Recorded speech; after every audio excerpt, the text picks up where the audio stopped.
गगन GS study point पर आप सभी का स्वागत है। हम लोग पढ़ रहे हैं दोस्तों मॉडर्न हिस्ट्री ऑफ इंडिया, जिसकी आज है 5वीं क्लास। और आज की क्लास में हम लोग पढ़ेंगे भारतीय राष्ट्रीय आंदोलन या इंडियन नेशनल मूवमेंट के बारे में, जो कि आगामी होने वाली सभी परीक्षाओं के लिए जैसे एसएससी, रेलवे और उत्तर प्रदेश पुलिस का एग्जाम, सभी के लिए दोस्तों ये मोस्ट इंपॉर्टेंट टॉपिक है हिस्ट्री से। तो आप सभी लोग इस क्लास को एकदम पूरा देखिएगा और पसंद आए तो गगन जीएस स्टडी पॉइंट चैनल को लाइक, शेयर, सब्सक्राइब जरूर करिएगा। तो आइए शुरू करते हैं आज की क्लास। तो भारतीय राष्ट्रीय आंदोलन में आप लोग सबसे पहले ध्यान रखिएगा कि भारत के राष्ट्रीय आंदोलन की शुरुआत 1885 ईस्वी में भारतीय राष्ट्रीय कांग्रेस या इंडियन नेशनल कांग्रेस के स्थापना के साथ शुरू हुआ और ये चला दोस्तों 1947 तक, जब तक भारत आजाद नहीं हुआ। तो यहां से आप लोग ध्यान रखिएगा कि भारतीय राष्ट्रीय आंदोलन या इंडियन नेशनल मूवमेंट ये शुरू हुआ दोस्तों 1885 में कांग्रेस के स्थापना के साथ और ये खत्म हुआ 1947 में, जब तक कि भारत आजाद नहीं हुआ। इसके बाद आप लोग ध्यान रखिएगा कि जो भारतीय राष्ट्रीय आंदोलन है इसको दोस्तों 3 चरणों में बांटा गया है, जिसमें जो प्रथम चरण था राष्ट्रीय आंदोलन का वो चला था 1885 से लेकर 1905 तक। और राष्ट्रीय आंदोलन के इस प्रथम चरण को कहा जाता है उदारवादी चरण, और इसके लीडर या नेता थे दोस्तों प्रथम चरण के या उदारवादी चरण के बदरुद्दीन तैयब जी, दादा भाई नौरोजी, गोपाल कृष्ण गोखले। तो इतनी बात आप लोग ध्यान रखिएगा कि भारतीय राष्ट्रीय आंदोलन को 3 चरणों में बांटा गया है, जिसमें जो प्रथम चरण था वो चला था 1885 से लेकर 1905 ईस्वी तक, और इस प्रथम चरण को कहा जाता है उदारवादी चरण, जिसके नेता थे बदरुद्दीन तैयब जी, दादा भाई नौरोजी और गोपाल कृष्ण गोखले। इसके बाद दोस्तों भारतीय राष्ट्रीय आंदोलन का जो दूसरा चरण था वो चला था 1905 से लेकर 1919 तक, और इस दूसरे चरण को कहा जाता है उग्रवादी चरण। और द्वितीय चरण के दोस्तों जो नेता थे वो थे बाल गंगाधर तिलक, लाला लाजपत राय और बिपिन चंद्र पाल। अर्थात दोस्तों इन लोगों को शॉर्ट में कहा जाता है लाल, बाल और पाल, अर्थात लाला लाजपत राय, बाल गंगाधर तिलक और बिपिन चंद्र पाल। तो यहाँ से आप लोग ध्यान रखिएगा कि जो राष्ट्रीय आंदोलन का दूसरा चरण था वो चला था 1905 से लेकर 1919 तक, और इसे कहा जाता है उग्रवादी चरण, और इसके नेता थे लाल बाल पाल या बाल गंगाधर तिलक जी, लाला लाजपत राय जी और बिपिन चंद्र पाल जी। और जो तीसरा चरण था दोस्तों राष्ट्रीय आंदोलन का वो चला था 1919 से लेकर 1947 तक, और इस तीसरे चरण को कहा जाता है गांधीवादी चरण। इसके बाद आप लोग देखिए बंगाल विभाजन, और ये बंगाल विभाजन हुआ था दोस्तों 1905 ईस्वी में, और बंगाल विभाजन का कारण था दोस्तों हिंदू मुस्लिम एकता में कमी, अर्थात breakdown of the unity of Hindu and Muslim. तो यहाँ से आप लोग ध्यान रखिएगा कि बंगाल विभाजन हुआ था 1905 में, और इसका कारण था दोस्तों हिंदू और मुस्लिमों के एकता में कमी, जिसमें दोस्तों बंगाल को 2 भागों में बांट दिया गया। एक भाग हो गया दोस्तों पश्चिम बंगाल, जो कि था हिंदू बाहुल्य, और दूसरा हो गया पूर्वी बंगाल जो कि था मुस्लिम बाहुल्य, और ये पश्चिम बंगाल की राजधानी हो गई दोस्तों कोलकाता, और पूर्वी बंगाल जो कि वर्तमान का बांग्लादेश है इसकी राजधानी हो गई ढाका। तो यहाँ से आप लोग ध्यान रखिएगा कि बंगाल का विभाजन हुआ था 1905 में। इसका रीजन था दोस्तों हिंदू और मुस्लिमों की एकता में कमी, जिसमें बंगाल को दो भागों में बांट दिया गया, पश्चिम बंगाल और पूर्वी बंगाल। और इसके बाद आप लोग ध्यान रखिएगा कि बंगाल विभाजन की जो घोषणा की गई वो की गई दोस्तों 20 जुलाई 1905 को, और ये घोषणा की गई थी लॉर्ड कर्जन के द्वारा। तो इस बात को आप लोग ध्यान रखिएगा कि बंगाल विभाजन की घोषणा की गई 20 जुलाई 1905 को, और ये घोषणा किया था दोस्तों लॉर्ड कर्जन ने।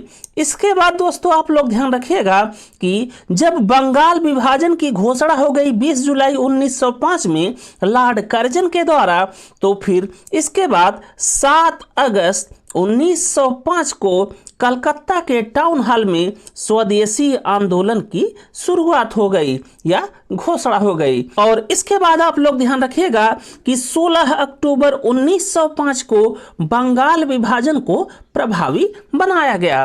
तो यहां से दोस्तों आप लोग ध्यान रखिएगा कि 20 जुलाई 1905 में लॉर्ड कर्जन के द्वारा बंगाल विभाजन की घोषणा की गई, और इसे प्रभावी बनाया गया या लागू किया गया 16 अक्टूबर 1905 को। और जिस दिन दोस्तों बंगाल के विभाजन को प्रभावी बनाया गया उसी दिन बंगाल में मनाया जाता है शोक दिवस के रूप में। इस बात को आप लोग ध्यान रखिएगा।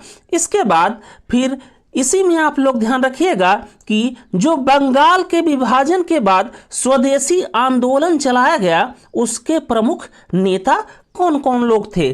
तो इसमें सर्वप्रथम आप लोग ध्यान रखिएगा कि स्वदेशी आंदोलन का नेतृत्व कर रहे थे बंगाल में रविंद्रनाथ टैगोर जी, और इन्होंने दोस्तों जिस दिन बंगाल के विभाजन को प्रभावी बनाया गया अर्थात 16 अक्टूबर 1905 को, उसी दिन बंगाल में मनाया रक्षाबंधन हिंदू और मुस्लिमों की एकता के लिए।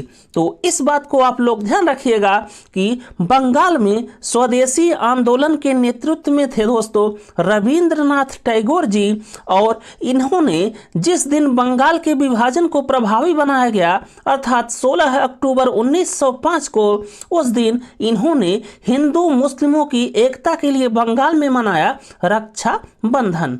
फिर स्वदेशी आंदोलन के दोस्तों नेता थे या स्वदेशी आंदोलन का नेतृत्व कर रहे थे महाराष्ट्र में बाल गंगाधर तिलक, और इस आंदोलन का नेतृत्व कर रहे थे पंजाब में लाला लाजपत राय, और दिल्ली में स्वदेशी आंदोलन का नेतृत्व कर रहे थे हैदर राजा।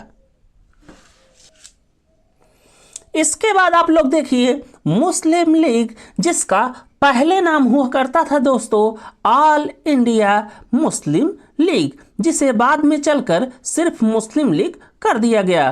तो यहाँ पर दोस्तों आप लोग ध्यान रखिएगा कि मुस्लिम लीग या ऑल इंडिया मुस्लिम लीग की स्थापना हुई थी 30 दिसंबर 1906 ईस्वी को ढाका बांग्लादेश में, और इसके संस्थापक थे दोस्तों नवाब समीमुल्लाह, और इसके अस्थाई अध्यक्ष थे दोस्तों आगा खां। इसके बाद आप लोग ध्यान रखिएगा जो मुस्लिम लीग का अधिवेशन हुआ है, तो मुस्लिम लीग का जो सबसे पहला अधिवेशन हुआ वो हुआ 1906 में ढाका में, और इसका दूसरा अधिवेशन हुआ था दोस्तों 1907 में कराची में, और इसका तीसरा अधिवेशन या सेशन हुआ था 1908 में अमृतसर में, जिसमें मुस्लिम लीग ने पृथक निर्वाचन मंडल की मांग की, जिसे मॉर्ले मिंटो सुधारों के द्वारा स्वीकृति प्रदान किया गया। तो यहाँ से दोस्तों आप लोग ध्यान रखिएगा कि मुस्लिम लीग या ऑल इंडिया मुस्लिम लीग की स्थापना हुई थी 30 दिसंबर 1906 को ढाका में, और इसके संस्थापक थे नवाब समीमुल्लाह, और इसके अस्थाई अध्यक्ष या परमानेंट चेयरमैन थे दोस्तों अगा खां।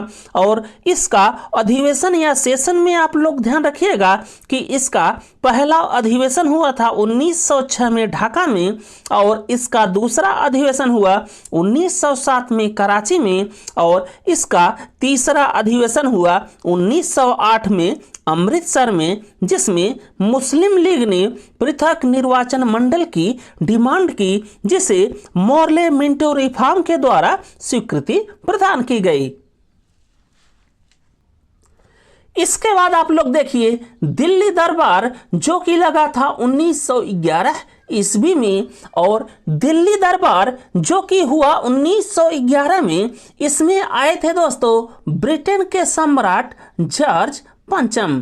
तो इस बात को आप लोग ध्यान रखिएगा कि दिल्ली दरबार जो लगा था 1911 में, इसमें आए थे ब्रिटेन के सम्राट जॉर्ज पंचम, और इस दरबार में दोस्तों 2 घोषणाएं हुई, जिसमें पहली घोषणा में बंगाल विभाजन को रद्द किया गया, और दूसरी घोषणा में भारत की राजधानी कलकत्ता से समाप्त करके दिल्ली कर दिया गया। और ये किया गया दोस्तों 1 अप्रैल 1912 को। और जब भारत की राजधानी कलकत्ता से बदलकर दिल्ली कर दिया गया था, तो उस समय भारत के वायसराय थे लॉर्ड हार्डिंग द्वितीय। इस बात को आप लोग ध्यान रखिएगा।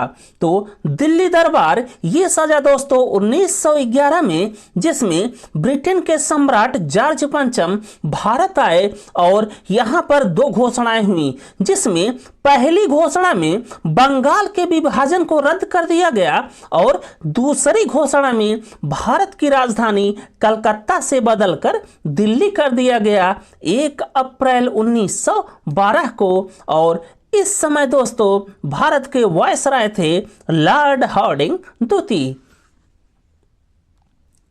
इसके बाद दोस्तों आप लोग यहीं पर ध्यान रखिएगा कि ये जो लॉर्ड हार्डिंग द्वितीय था, इस पर बम रास बिहारी बोस ने फेंका था 1912 ईस्वी में, और इसी समय प्रथम विश्व युद्ध हुआ 1914 से लेकर 1919 तक। तो ये भी बात आप लोग ध्यान रखिएगा।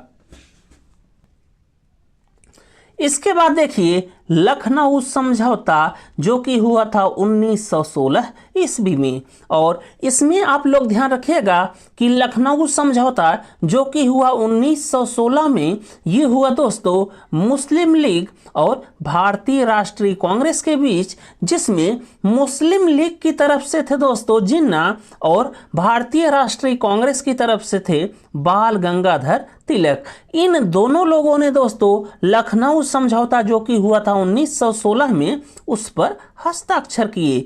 मोहम्मद अली जिन्ना जो कि मुस्लिम लीग की तरफ से हस्ताक्षर किए लखनऊ समझौते पर, और भारतीय राष्ट्रीय कांग्रेस की तरफ से लखनऊ समझौते पर हस्ताक्षर किए बाल गंगाधर तिलक जी।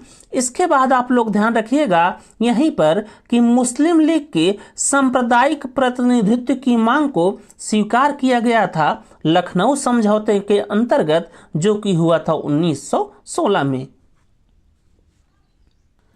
इसके बाद आप लोग देखिए होम रूल लीग आंदोलन जो कि चला था 1916 ईस्वी में, और होम रूल लीग आंदोलन का उद्देश्य था देश में स्वराज या स्वशासन प्राप्त करना या स्थापित करना। तो इस बात को आप लोग ध्यान रखिएगा कि होम रूल लीग आंदोलन ये चला 1916 में, जिसका उद्देश्य था देश में स्वराज या स्वशासन स्थापित करना। और इसके नेता थे दोस्तों बाल गंगाधर तिलक, जो कि इस आंदोलन का नेतृत्व कर रहे थे महाराष्ट्र और कर्नाटक में। और इस आंदोलन की दूसरी नेता थी दोस्तों एनी बेसेंट, जो कि इस आंदोलन का नेतृत्व कर रही थी मद्रास और तमिलनाडु में। तो इस बात को आप लोग ध्यान रखिएगा कि होम रूल लीग आंदोलन ये हुआ 1916 में, जिसका उद्देश्य था देश में स्वराज या स्वशासन स्थापित करना। और इस आंदोलन से जुड़े व्यक्तियों में आप लोग ध्यान रखिएगा कि इस आंदोलन से जुड़े थे बाल गंगाधर तिलक, जो कि इस आंदोलन का नेतृत्व कर रहे थे महाराष्ट्र और कर्नाटक में, और एनी बेसेंट जी इस आंदोलन का नेतृत्व कर रही थी मद्रास और तमिलनाडु में। इसके बाद दोस्त आप लोग ध्यान रखिएगा कि बाल गंगाधर तिलक जी ने 2 न्यूज़पेपर चलाए, जिसमें पहले का नाम था मराठा, जो कि था इंग्लिश भाषा में, और दूसरे का नाम था केसरी, जो कि था मराठी भाषा में। और बाल गंगाधर तिलक जी को वी चिरोल ने भारतीय अशांति का जनक कहा। इस बात को आप लोग ध्यान रखिएगा। इसके बाद आप लोग देखिए गांधी जी, और गांधी जी में सबसे पहले आप लोग ध्यान रखिएगा कि गांधी जी के राजनैतिक गुरु थे गोपाल कृष्ण गोखले, और गांधी जी ने पहली बार सत्याग्रह किया था 1906 में साउथ अफ्रीका में। और गांधी जी का भारत में आगमन हुआ दोस्तों 9 जनवरी 1915 को। इस बात को आप लोग ध्यान रखिएगा। इसके बाद आप लोग देखिए गांधी जी के द्वारा किए गए आंदोलन एवं सत्याग्रह, जहां से एग्जाम में क्वेश्चन अक्सर पूछ लिए जाते हैं। तो इसमें सबसे पहले आप लोग देखिए चंपारण सत्याग्रह, जो कि हुआ था 1917 ईस्वी में। और यहाँ पर आप लोग इस बात को भी जान लीजिए कि चंपारण सत्याग्रह क्यों हुआ था। तो इसमें दोस्तों आप लोग ये चीज़ ध्यान रखिएगा कि चंपारण जो कि बिहार में है, वहाँ पर किसानों और अंग्रेजों के बीच में समझौता हुआ था, जिसमें जो कृषि योग्य भूमि है उसके 3/20 भाग पर नील की खेती करना अनिवार्य है। यही चीज हुआ था दोस्तों चंपारण में, जिसको खत्म करने के लिए गांधी जी ने चंपारण सत्याग्रह किया, और यह किया 1917 में। और यहाँ पर जो 3/20 भाग पर नील की खेती होती थी, जिसे 3 कठिया पद्धति या सिस्टम भी कहा जाता है, इसी को खत्म करने के लिए चंपारण सत्याग्रह हुआ था। इसके बाद गांधी जी ने अगला आंदोलन किया दोस्तों अहमदाबाद मिल मजदूर आंदोलन, जो कि किया था 1918 ईस्वी में। और यहाँ पर विवाद था दोस्तों प्लेग बोनस का। और इसके बाद गांधी जी इस मिल मजदूर आंदोलन में शामिल हुए और मजदूरों को 35% प्लेग बोनस दिलवाए। तो यहाँ से बस आप लोग इतना ध्यान रखिएगा कि अहमदाबाद का मिल मजदूर आंदोलन ये हुआ था 1918 ईस्वी में, जहाँ पर विवाद था दोस्तों प्लेग बोनस का। और इसके बाद गांधी जी इस आंदोलन में शामिल हुए और वहाँ के मजदूरों को 35% प्लेग बोनस दिलवाए। इसके बाद गांधी जी ने अगला सत्याग्रह या आंदोलन किया दोस्तों खेड़ा सत्याग्रह, जो कि हुआ था 1918 में। और ये जो खेड़ा सत्याग्रह हुआ ये था पहला किसान आंदोलन। तो यहाँ पर आप लोग सबसे पहले जान लीजिए कि खेड़ा सत्याग्रह या आंदोलन क्यों हुआ था। तो खेड़ा ये स्थान है दोस्तों गुजरात में, जहाँ के किसानों की फसल नष्ट हो गई थी। और इसके बावजूद भी जो ब्रिटिश सरकार थी वो लोग उन किसानों से कर वसूली कर रहे थे, जिसके बाद इस सत्याग्रह या आंदोलन में शामिल हो गए गांधी जी और वहां के किसानों को करों में छूट दिलवाई। तो खेड़ा सत्याग्रह ये हुआ 1918 में और ये था दोस्तों पहला किसान आंदोलन। फिर इसके बाद हुआ दोस्तों खिलाफत आंदोलन, जो कि हुआ था 1919 में। और फिर इसके बाद हुआ असहयोग आंदोलन या नॉन कोऑपरेशन मूवमेंट, जो कि हुआ था 1920 में। और ये जो असहयोग आंदोलन हुआ था जो कि हुआ 1920 में, ये पहला जन आंदोलन था। और फिर सविनय अवज्ञा आंदोलन ये हुआ था दोस्तों 1930 में। और ये जो सविनय अवज्ञा आंदोलन था जो कि हुआ था 1930 में, ये नमक सत्याग्रह था। इसके बाद आप लोग ध्यान रखिएगा कि जो सविनय आज्ञा आंदोलन हुआ 1930 में, जो कि नमक सत्याग्रह था, इसमें दोस्तों दांडी मार्च निकाला गया 1930 में। फिर गांधी जी के द्वारा व्यक्तिगत सत्याग्रह किया गया दोस्तों 1940 ईस्वी में, और गांधी जी ने लास्ट में जो सबसे बड़ा आंदोलन किया दोस्तों वो किया था भारत छोड़ो आंदोलन, जो कि हुआ था 1942 में। तो ये था दोस्तों गांधी जी के द्वारा किए गए आंदोलन और सत्याग्रहों का क्रम, जहां से एग्जाम में क्वेश्चन आ जाता है। तो आप लोग इस बात को ध्यान रखिएगा, इसको अच्छी तरह से पढ़ लीजिएगा। इसके बाद आप लोग गांधी जी के द्वारा किए गए सत्याग्रह और आंदोलनों को थोड़ा सा डिटेल में देख लीजिए। तो इसमें सबसे पहले देखिए चंपारण सत्याग्रह, जो कि हुआ था 1917 ईस्वी में। और चंपारण सत्याग्रह में दोस्तों जो कृषि योग्य भूमि थी उसके 3/20 भाग पर नील की खेती करने के लिए बाध्य होना पड़ता था वहाँ के किसानों को, जिससे जो गांधी जी थे वो रामचंद्र शुक्ल जी के अनुरोध पर चंपारण सत्याग्रह में शामिल हो गए। तो इतनी बात आप लोग चंपारण सत्याग्रह से ध्यान रखिएगा। फिर इसके बाद देखिए रॉलेट एक्ट, जो कि पास हुआ था 1919 में। और रॉलेट एक्ट में आप लोग ध्यान रखिएगा कि इस एक्ट के द्वारा अंग्रेज सरकार जिसे चाहे जेल में बंद कर सकती थी बिना कोई मुकदमा चलाए। तो इसीलिए रॉलेट एक्ट जो पास हुआ 1919 में उसे गांधी जी ने ब्लैक लॉ या काला कानून कहा। और यहाँ पर आप लोग ध्यान रखिएगा दोस्तों कि रॉलेट एक्ट ये पास हुआ था 18 मार्च 1919 को। इसके बाद 6 अप्रैल 1919 को गांधी जी ने जो रॉलेट एक्ट पास हुआ 18 मार्च 1919 को, उसके विरोध में सत्याग्रह छेड़ दिया, जिसे कहा जाता है रॉलेट सत्याग्रह।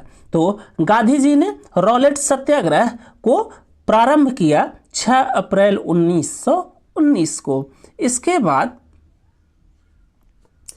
8 अप्रैल 1919 को पलावल मुंबई में गांधी जी को पहली बार गिरफ्तार किया गया। और इसके बाद 9 अप्रैल 1919 को सैफुद्दीन किचलू और सत्यपाल मलिक, जो कि पंजाब के लीडर थे दोस्तों, और ये लोग रॉलेट एक्ट के खिलाफ प्रदर्शन कर रहे थे, जिससे इन लोगों को 9 अप्रैल 1919 को गिरफ्तार कर लिया गया। और इन दोनों लोगों के गिरफ्तारी के विरोध में अमृतसर के जलियांवाला बाग में एक जनसभा हुई। और इस जनसभा पर जनरल डायर ने गोली चलवा दी, जिससे बहुत सारे लोगों की मृत्यु हो गई। और इसी घटना को कहा जाता है दोस्तों जलियांवाला बाग हत्याकांड, जो कि घटित हुआ था 13 अप्रैल 1919 को।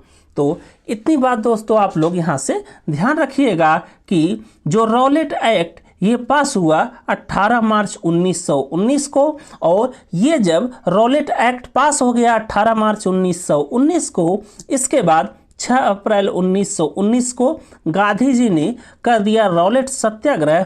और फिर इसके बाद 8 अप्रैल 1919 को पलावल मुंबई से गांधी जी पहली बार गिरफ्तार हो गए। और फिर 9 अप्रैल 1919 को पंजाब में सैफुद्दीन किचलू और सत्यपाल मलिक जी रॉलेट एक्ट का विरोध करते हुए गिरफ्तार हो गए। और इस गिरफ्तारी के विरोध में अमृतसर के जलियांवाला बाग में एक जनसभा हुई। और इस जनसभा पर जनरल डायर ने गोली चलवा दी, जिससे बहुत सारे लोगों की हत्या हो गई। और इस कांड को कहा जाता है दोस्तों जलियांवाला बाग हत्याकांड, जो कि घटित हुआ 13 अप्रैल 1919 को।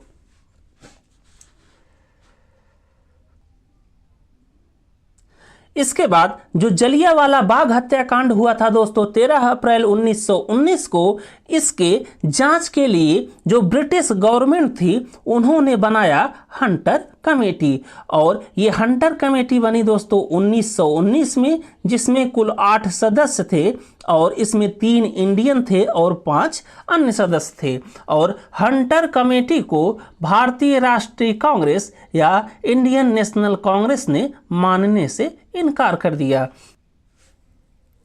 फिर इसके बाद जलियांवाला बाग हत्याकांड के जांच के लिए दोस्तों भारतीयों ने बनाई तहकीकात कमेटी। और तहकीकात कमेटी बनी 1919 में और इसके अध्यक्ष थे दोस्तों पंडित मदन मोहन मालवीय जी। और इसके सदस्य थे महात्मा गांधी जी, मोतीलाल नेहरू जी, चित्तरंजन दास जी। फिर जब जलियांवाला बाग हत्याकांड हुआ दोस्तों तो रविंद्रनाथ टैगोर जी ने नाइटहुड की उपाधि लौटा दी थी। तो इतनी बात दोस्तों आप लोग यहाँ से ध्यान रखिएगा।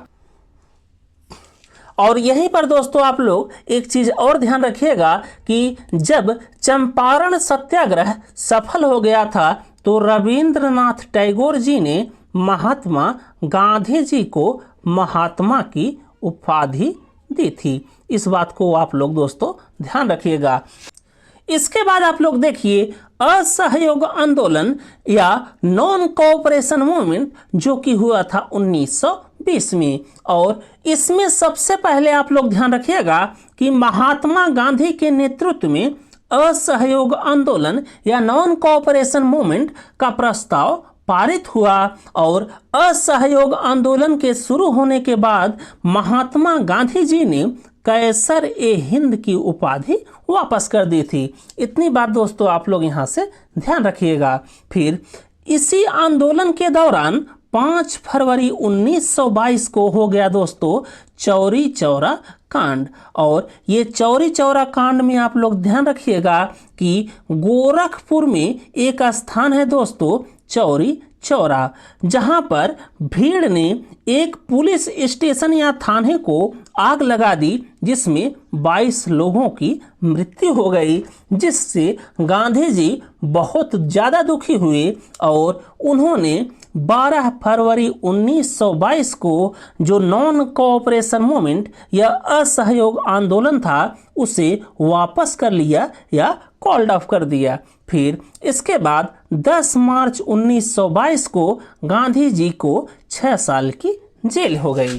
फिर इसके बाद यहीं पर आप लोग ध्यान रखिएगा कि खिलाफत कमेटी। और खिलाफत कमेटी का गठन हुआ 1919 को बंबई में। और खिलाफत कमेटी के अध्यक्ष थे दोस्तों शौकत अली और मोहम्मद अली।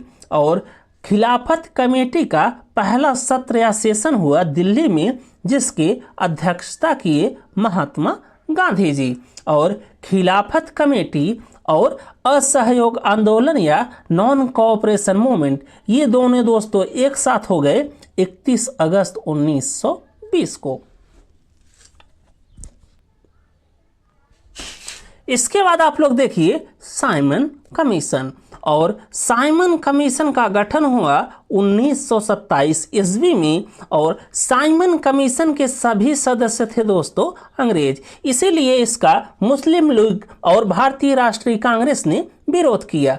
तो साइमन कमीशन इसका गठन हुआ 1927 को और इसके सभी सदस्य अंग्रेज थे। और साइमन कमीशन भारत पहुंचा दोस्तों 1928 में। और ये पहुंचा सबसे पहले भारत के बंबई बंदरगाह पर, जहां पर नारा दिया गया साइमन वापस जाओ या गो बैक साइमन। और ये नारा दिया था लाला लाजपत राय ने। तो यहाँ से आप लोग ध्यान रखिएगा कि साइमन कमीशन का गठन हुआ 1927 में और इसके जो सदस्य थे वो सभी के सभी अंग्रेज थे। और साइमन कमीशन पहली बार भारत में पहुंचा बंबई में 1928 में, जहां पर लाला लाजपत राय ने नारा दिया साइमन वापस जाओ या गो बैक साइमन। फिर इसके बाद आप लोग ध्यान रखिएगा कि आयोग के विरोध के कारण 30 अक्टूबर 1928 में लाहौर में लाठीचार्ज हो गया, जिसमें लाला लाजपत राय जी घायल हो गए। फिर इसके बाद 17 नवंबर 1928 को लाला लाजपत राय जी की मृत्यु हो गई। फिर इनके मृत्यु के ठीक एक महीने बाद अर्थात 17 दिसंबर 1928 को भगत सिंह और राजगुरु ने सैंडर्स को गोली मार दी। और यहाँ पर आप लोग ध्यान रखिएगा दोस्तों कि जो लाहौर में लाठीचार्ज हुआ था लाला लाजपत राय और वहाँ पर भीड़ के ऊपर, वहाँ पर जो आदेश दिया था वो दिया था सैंडर्स ने, और लाला लाजपत राय को लाठी से मारा था स्काउट ने। इसी का बदला लेने के लिए 17 दिसंबर 1928 को भगत सिंह और राजगुरु ने सैंडर्स को गोली मार दी। और फिर यहीं पर आप लोग ध्यान रखिएगा कि जो असेंबली बम कांड हुआ था ये हुआ था 1929 में। फिर इसके बाद दोस्तों आप लोग ध्यान रखिएगा कि नौजवान सभा, इसका गठन हुआ 1926 में पंजाब में, और नौजवान सभा के संस्थापक थे भगत सिंह जी।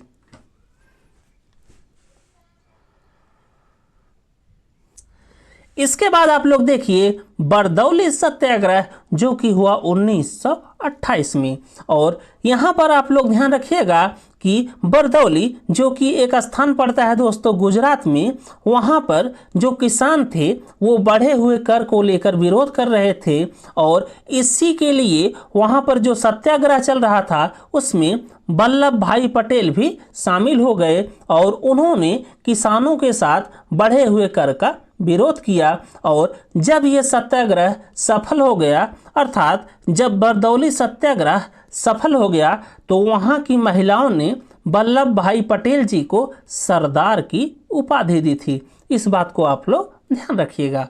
फिर इसके बाद दोस्तों आप लोग ध्यान रखिएगा कि स्वराज पार्टी का गठन, और स्वराज पार्टी का गठन हुआ मार्च 1923 में, और इसके संस्थापक थे चित्तरंजन दास और मोतीलाल नेहरू जी। इतनी बात आप लोग दोस्तों यहाँ पर ध्यान रखिएगा। इसके बाद आगे है हिंदुस्तान रिपब्लिकन एसोसिएशन, जिसका गठन हुआ 1924 में कानपुर में। और हिंदुस्तान रिपब्लिकन एसोसिएशन के संस्थापक थे दोस्तों चंद्रशेखर आजाद जी, राम प्रसाद बिस्मिल जी, जोगेश चंद्र चटर्जी जी और सचिंद्र सान्याल।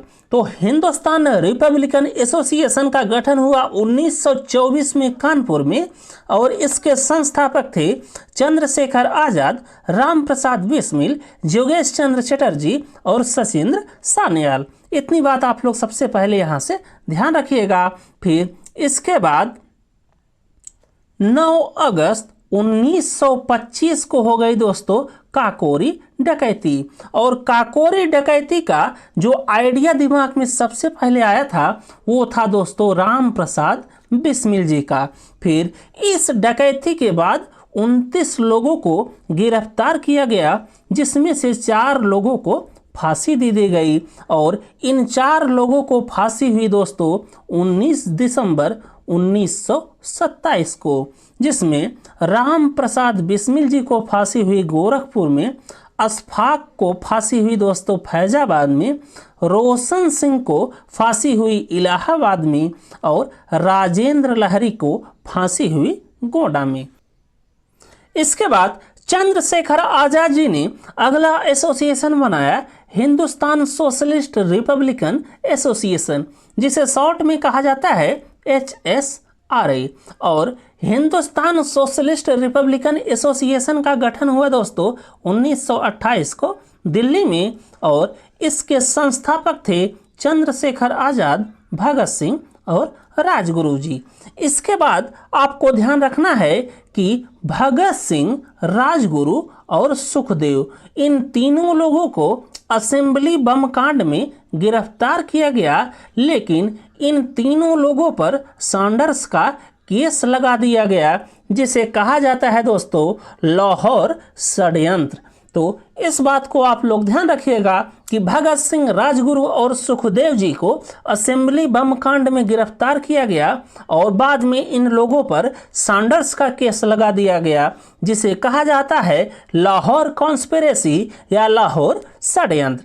फिर इसके बाद जब इन लोगों पर दोस्तों सैंडर्स के हत्या का केस लगा दिया गया, फिर 23 मार्च 1931 को भगत सिंह, राजगुरु और सुखदेव, इन तीनों लोगों को फांसी दे दी गई और 27 फरवरी 1931 को चंद्रशेखर आजाद जी भी शहीद हो गए। तो इतनी बात आप लोग यहाँ से ध्यान रखिएगा। इसके बाद आप लोग देखिए सविनय अवज्ञा आंदोलन, जो कि हुआ था 1930 से लेकर 1931 तक। और सविनय अवज्ञा आंदोलन में दोस्तों नमक कानून तोड़ा गया और सरकारी वस्तुओं और संपत्तियों का बहिष्कार किया गया। और इसकी शुरुआत गांधी जी ने 12 मार्च 1930 में की और इसमें गांधी जी अपने 78 अनुयायियों के साथ शामिल हुए और यात्रा किए साबरमती आश्रम, जो कि अहमदाबाद में है, वहां से लेकर दांडी, नौशेरा, गुजरात तक। तो इसके बाद आप लोग देखिए गोलमेज सम्मेलन या राउंड टेबल कॉन्फ्रेंस। और इसमें सबसे पहले आप लोग ध्यान रखिएगा कि कुल मिलाकर 3 गोलमेज सम्मेलन हुए थे, जिसमें जो प्रथम गोलमेज सम्मेलन हुआ ये हुआ दोस्तों 1930 में। और एग्जैक्ट डेट में आप लोग अगर याद करना चाहें तो जो पहला गोलमेज सम्मेलन हुआ था ये हुआ 12 नवंबर 1930 को और ये चला था 19 जनवरी 1931 तक। और जो ये गोलमेज सम्मेलन हुआ दोस्तों ये स्थान था जेम्स पैलेस लंदन और यहाँ पर राजा थे जॉर्ज पंचम या जॉर्ज फिफ्थ और अध्यक्ष थे उस समय के ब्रिटेन के प्रधानमंत्री रैमजे मैकडोनाल्ड। तो यहाँ पर दोस्तों जो सभी गोलमेज सम्मेलन थे उसमें ये 3 चीज़ें कॉमन थी, अर्थात स्थान सेम था जो कि था जेम्स पैलेस लंदन, और राजा सेम थे जो कि थे जॉर्ज पंचम, और अध्यक्ष सेम थे जो कि थे मैकडोनाल्ड। तो सबसे पहले आप लोग गोलमेज सम्मेलन या राउंड टेबल कॉन्फ्रेंस से इतना चीज़ ध्यान रखिएगा कि कुल मिलाकर 3 राउंड टेबल कॉन्फ्रेंस हुई थी, जिसमें जो पहला गोलमेज सम्मेलन हुआ वो हुआ 1930 में, और बाकी स्थान, राजा और अध्यक्ष ये तीनों गोलमेज सम्मेलन में सेम थे। तो इसके बाद आप लोग देखिए जो पहला गोलमेज सम्मेलन हुआ दोस्तों उसमें कांग्रेस, मुस्लिम लीग और अंबेडकर जी की पार्टी, इन 3 लोगों को शामिल होना था, लेकिन भारतीय राष्ट्रीय कांग्रेस या आईएनसी ने पहले गोलमेज सम्मेलन में भाग नहीं लिया। बाकी मुस्लिम लीग अर्थात जिन्ना वाली पार्टी और अंबेडकर जी, इन दोनों लोगों ने प्रथम गोलमेज सम्मेलन में भाग लिया था। तो क्योंकि आईएनसी या भारतीय राष्ट्रीय कांग्रेस ने प्रथम गोलमेज सम्मेलन में भाग नहीं लिया, इसलिए ये सम्मेलन असफल हो गया। फिर इसके बाद दोस्तों दूसरे गोलमेज सम्मेलन में भाग लेने के लिए गांधी जी से जो इरविन था उसने समझौता किया 5 मार्च 1931 को, जिसे कहा जाता है गांधी इरविन समझौता या दिल्ली समझौता। और ये जो गांधी इरविन समझौता हुआ 5 मार्च 1931 में, इसमें यह तय हुआ कि दोस्तों जो ब्रिटिशर्स थे या ब्रिटिश हुकूमत थी वो राजनैतिक कैदियों को रिहा करेगी और इसके बदले गांधी जी नमक कानून और जो सविनय अवज्ञा आंदोलन चल रहा था उसको वापस लेंगे। और इसी गांधी इरविन समझौते के साथ जो कि हुआ 5 मार्च 1931 को भारतीय राष्ट्रीय कांग्रेस ने दूसरे गोलमेज सम्मेलन में शामिल होने का निर्णय लिया। इसके बाद आप लोग देखिए दूसरा गोलमेज सम्मेलन या राउंड टेबल कॉन्फ्रेंस, और ये हुआ था दोस्तों 1931 में। और इसके बाद यदि आप लोग एग्जैक्ट डेट याद रखना चाहे कि दूसरा गोलमेज सम्मेलन किस डेट को हुआ था, तो इसमें आप लोग ध्यान रखिएगा कि दूसरा गोलमेज सम्मेलन ये हुआ दोस्तों 7 सितंबर 1931 को और ये चला था 1 दिसंबर 1931 तक। और दूसरे गोलमेज सम्मेलन में आईएनसी अर्थात इंडियन नेशनल कांग्रेस या भारतीय राष्ट्रीय कांग्रेस ने भाग लिया, मुस्लिम लीग ने भाग लिया और अंबेडकर जी ने भी भाग लिया। अर्थात दूसरे गोलमेज सम्मेलन में जो कि हुआ 1931 में, इसमें तीनों पार्टियां आईएनसी, मुस्लिम लीग और अंबेडकर तीनों लोगों ने भाग लिया।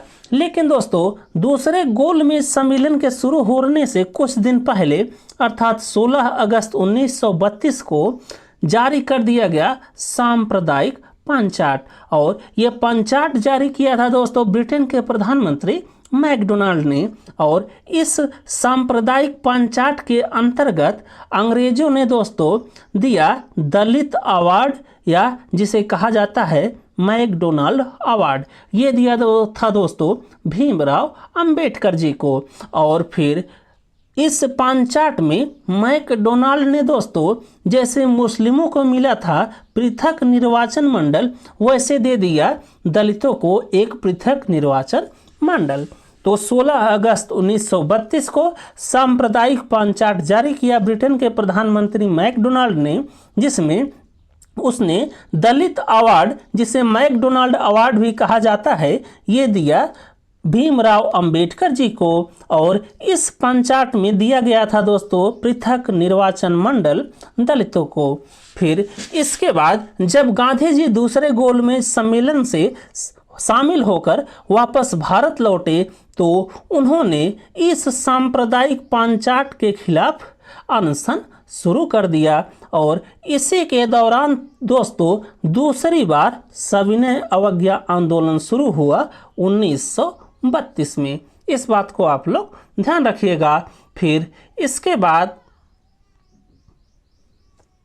20 सितंबर 1932 को यरवदा जेल में, जो कि है पुणे में दोस्तों, वहां पर गांधी जी ने इस सांप्रदायिक पंचाट के खिलाफ आमरण अनशन शुरू कर दिया। और फिर 26 सितंबर 1932 को हुआ पूना समझौता या पूना पैक्ट, और ये हुआ था गांधी जी और भीमराव अंबेडकर जी के बीच में।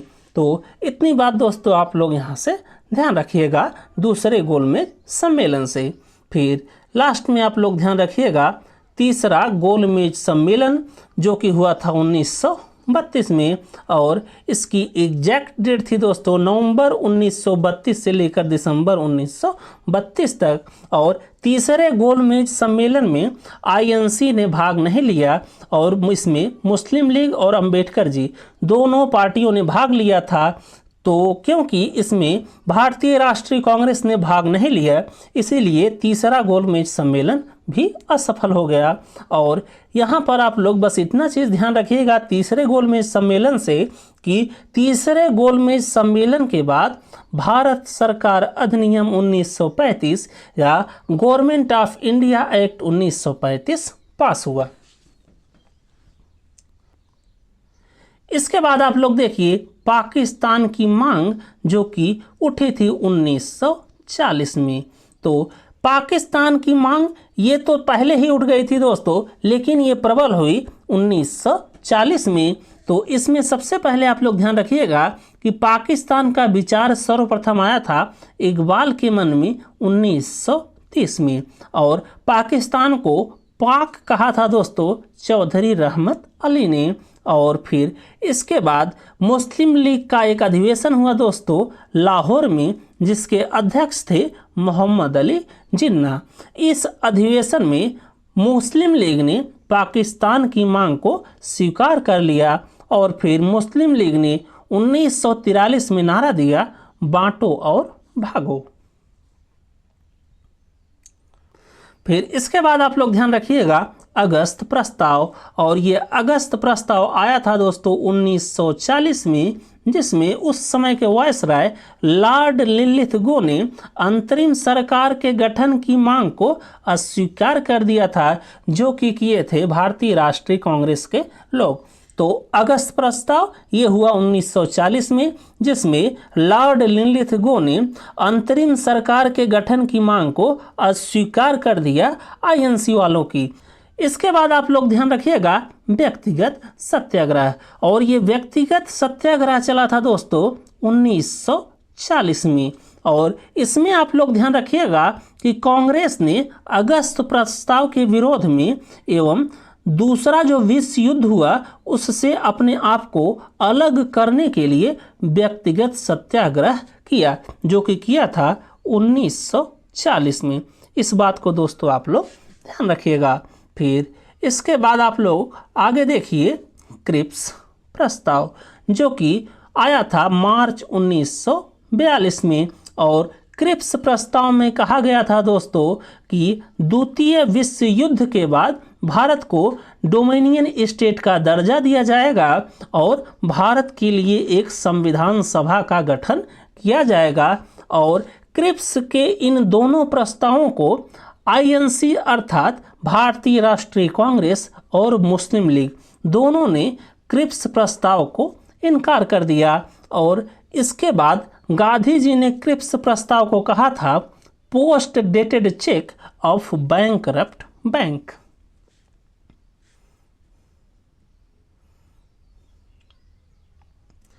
फिर इसके बाद आप लोग ध्यान रखिएगा भारत छोड़ो आंदोलन। और भारत छोड़ो आंदोलन किया गया 1942 में। और भारत छोड़ो आंदोलन को कहा जाता है दोस्तों अगस्त क्रांति। और इसके बाद आप लोग ध्यान रखिएगा कि बम्बई के कांग्रेस अधिवेशन में इसे 8 अगस्त 1942 को स्वीकृति मिली। और 8 अगस्त 1942 को ही बम्बई में नारा दिया गया करो या मरो का।